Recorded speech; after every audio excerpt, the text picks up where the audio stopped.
remember when I lost my mind. We are all familiar with how popular media outlets capitalize on when well-known celebrities have a mental breakdown. Images are plastered on all the covers of popular magazines of these people dealing with trauma or mental illness in a very public way. But it almost promotes in a lighter sense, making it seem funny or pathetic for them to be expressing themselves in such an outrageous way. Media representation of criminal activity with regards to a mental break or mental illness being involved is sensationalized as well, but in a way that to demonize mental illness or paint people with the same brush if they are deemed mentally ill. In America, a 2006 study released by the U.S. Department of Justice Bureau of Justice Statistics showing then that 64% of local jail inmates, 56% of state prisoners, and 45% of federal prisoners have symptoms of serious mental illness is an indicator of the nation's mental health care system. This chart done in 2012 shows the percentage of varying mental health disorders amongst prisoners in the United States. What this means in a general sense is that our mental health care system is failing. This is happening long before people enter the criminal justice system and after they leave it.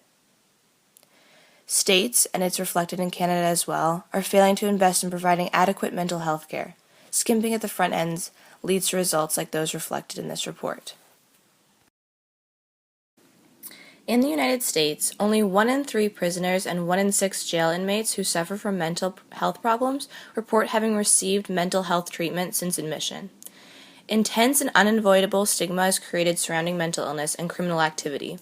When a serial killer or criminal has been diagnosed with mental illness, that is what is seen to blame for their criminal activity. But it's important to realize that not everyone who has these disorders is hardwired for murder.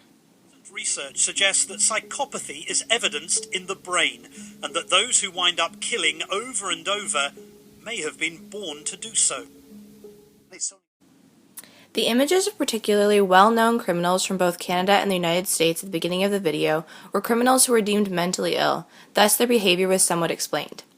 People like Ed Gein, who inspired characters such as Norman Bates in Psycho, was charged with the murder and manipulation of multiple women, but was seen unfit for trial and was diagnosed with schizophrenia.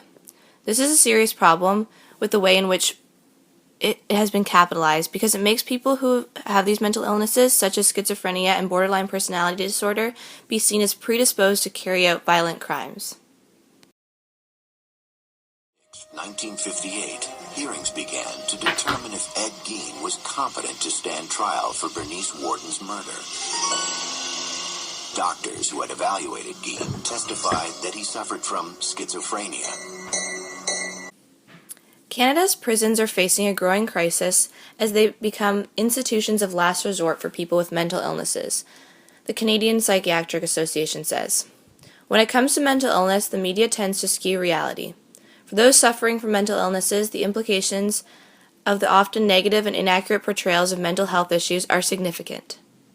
This often results in misunderstandings.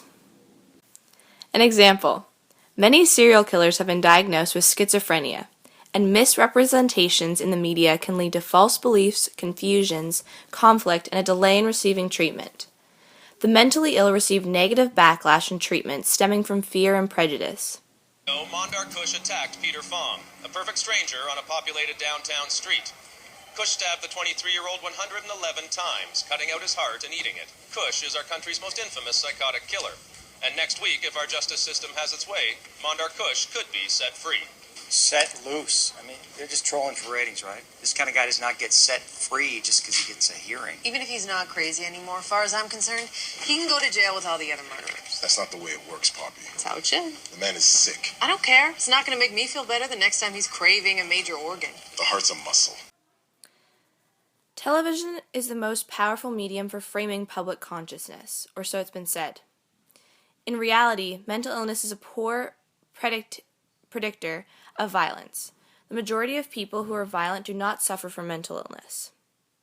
The saliency of such high-profile crimes, despite their infrequency, makes it appear as though violent crimes committed by individuals with a psychiatric diagnosis are common and that the general public has reason to fear people with mental illness, or people often deemed as crazy.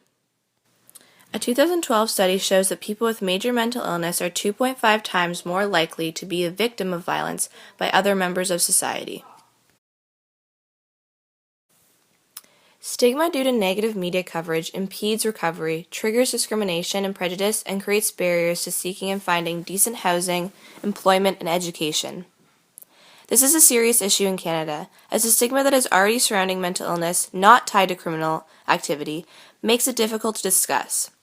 The media's overrepresentation and dramatization of the mentally ill criminal tarnishes our reality, and we see blanket terms like crazy and out of their minds being used.